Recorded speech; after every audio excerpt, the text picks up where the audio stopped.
Okay. Nå, men så lad os se, hvad der sker, når vi bruger stregkoder.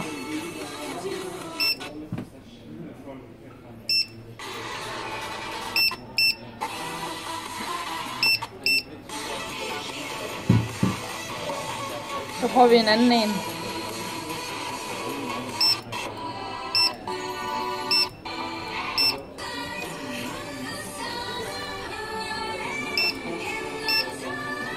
Den gør så ingenting nu.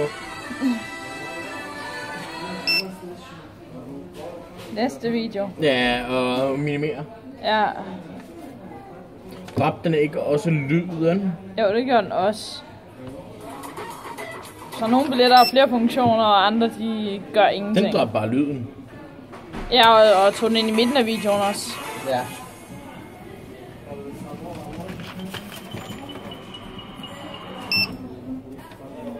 Pause. Og play.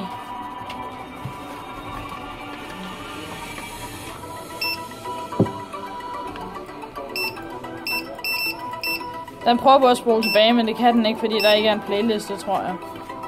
Eller hvad? Ja, måske. Den prøver i hvert fald på at spole tilbage.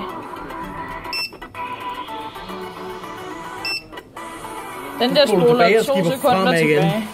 Ja. Den skifter til næste video. Men i det mindste tog den ikke lyden. Den laver fuld skærm.